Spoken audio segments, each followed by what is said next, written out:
Hello and welcome to this cancer update. It is the 18th of October 2023 and as you can see by the background, I have been discharged from St George Hospital. I was actually discharged 2 days ago, and the reason for that is they had the majority of the medical information that they needed from me at that point, and what they're really waiting for now is an operation date. My operation is typically 12 to 18 hours in duration, but because my the tumour load that I've got has been rated as very high, it's 39 out of 39 to be precise, it's more likely that my operation is going to be 18 hours rather than 12 hours.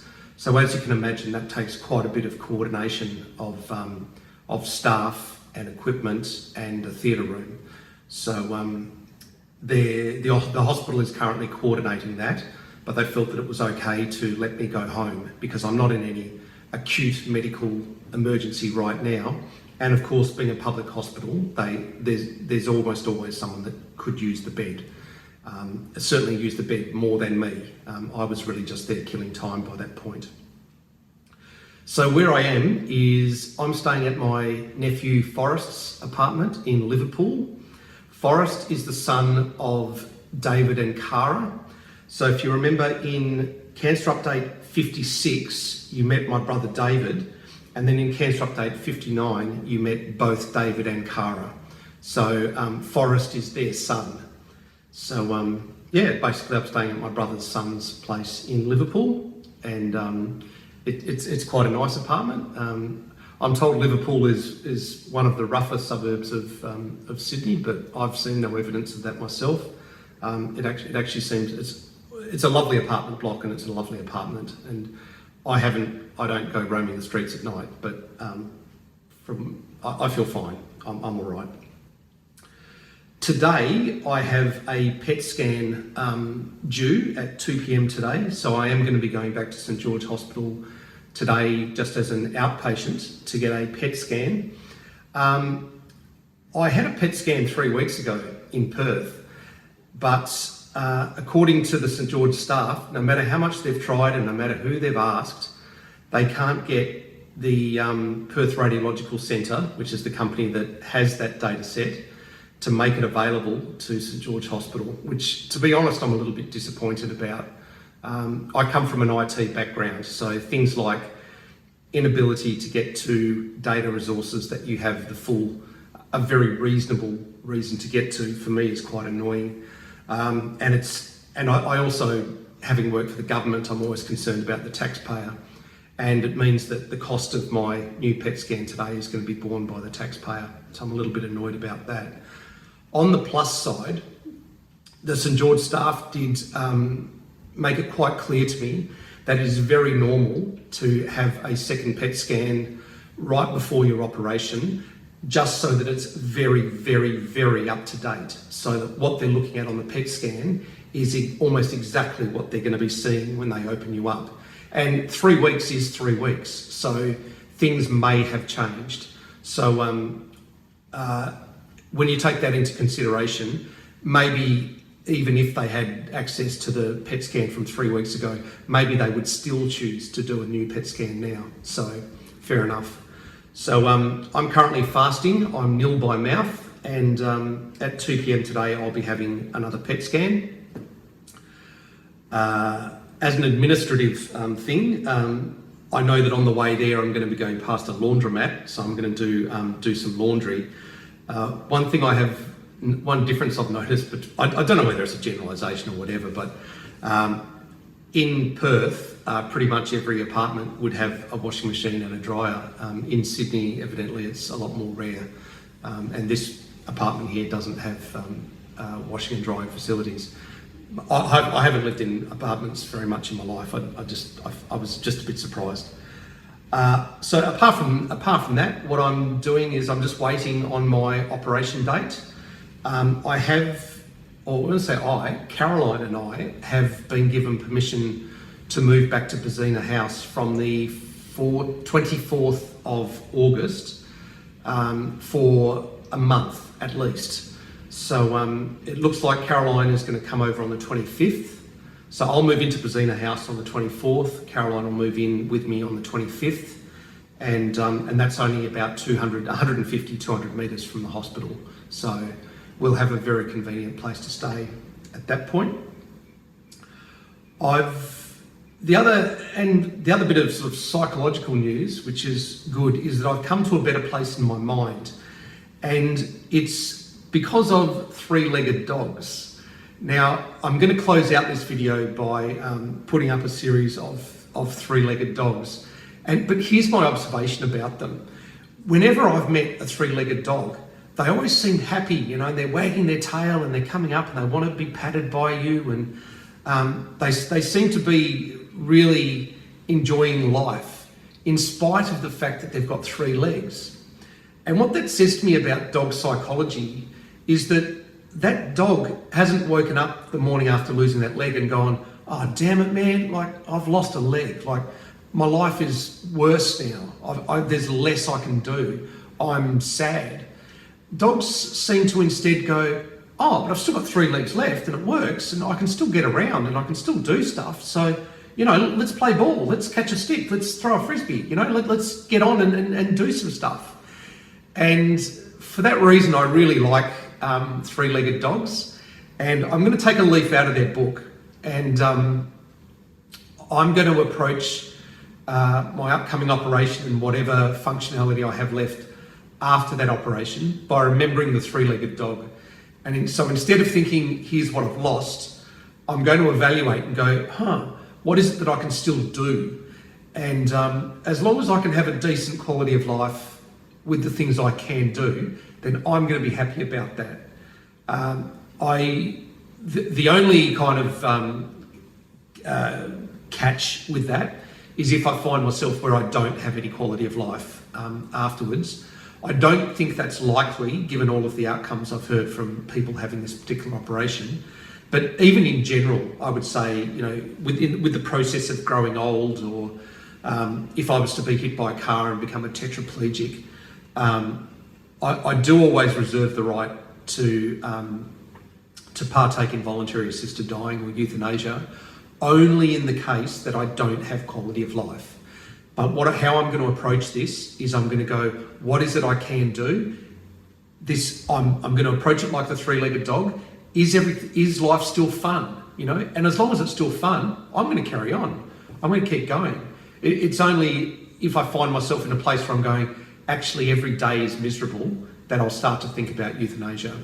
But my belief is it won't come to that, at least not in the short term, and that actually I will have some quality of life, but I will lose some things. So that's how I'm approaching it.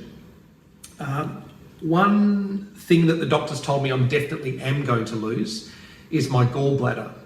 And I was initially like, what? Don't I really need the gallbladder? And they said, no, actually you don't. You actually will barely notice it having been removed, because we'll leave the bile duct, but we remove the gallbladder. So the gallbladder is basically where the bile drips down into it and gets concentrated. It's literally just a collection point.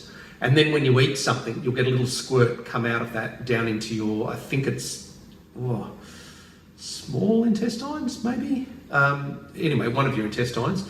And that helps you dissolve, I think it's fat. I think bile is for breaking down fat.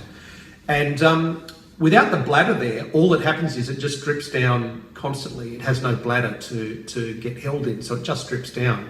And apparently people can completely live their life normally without their gallbladder, so long as they have their bile duct.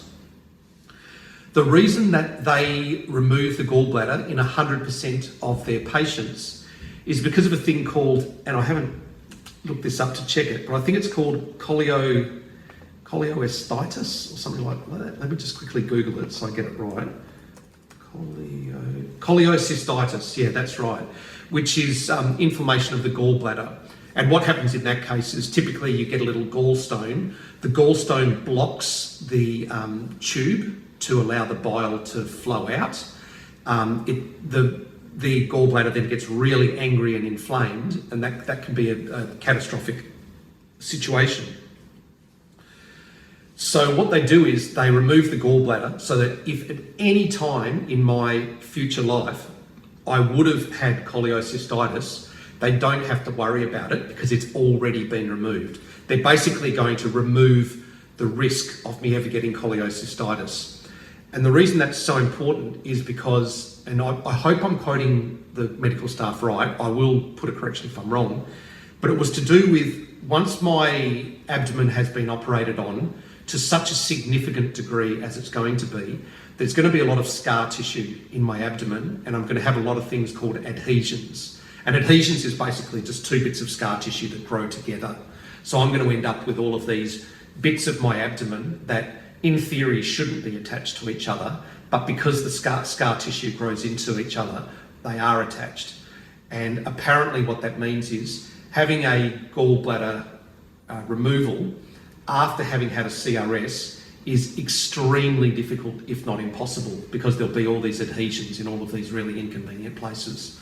So to get around that situation, they just remove the gallbladder as part of the operation. The other organ that they said there's a decent chance I'll lose is my spleen. So apparently you can live quite a happy life without a spleen. It's called a splenectomy. And if my spleen is not covered in tumours, they'll leave it. But if it's covered in tumours that they can scrape off easily, they'll leave it. But if there's a difficult tumour on my spleen, then they're just going to give me a splenectomy and just remove the whole organ. The third organ I'm definitely going to lose is my greater omentum. So the greater omentum is the fat, so it's all that there. There's a greater omentum and a lesser omentum. They're otherwise known as the fatty apron, and they're basically the fat that make up a beer belly, if you want to put it that way.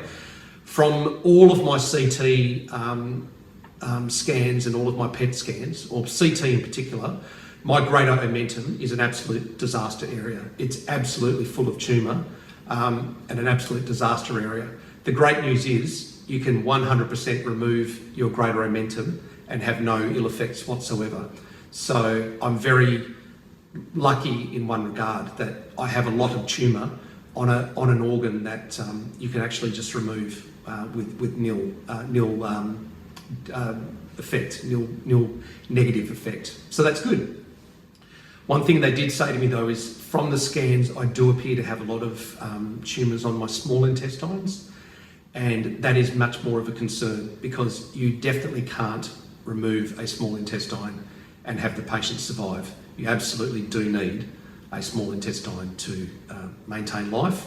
So they're going to have to scrape off what they can, do HIPEC on what they can, and if anything else is like really deeply embedded, they're just going to have to resect it. And resecting is a fancy word for cut it out, which means they'll have to cut my small intestine in two places and then just stitch together those two halves with the junk part in the middle thrown away.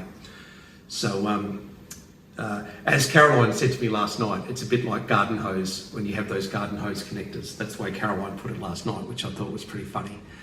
So that's probably all I wanted to say today. Just to show you, I've got Chester Bennington from Limp Bizkit on my shirt today. He's got a pretty pained expression on his face.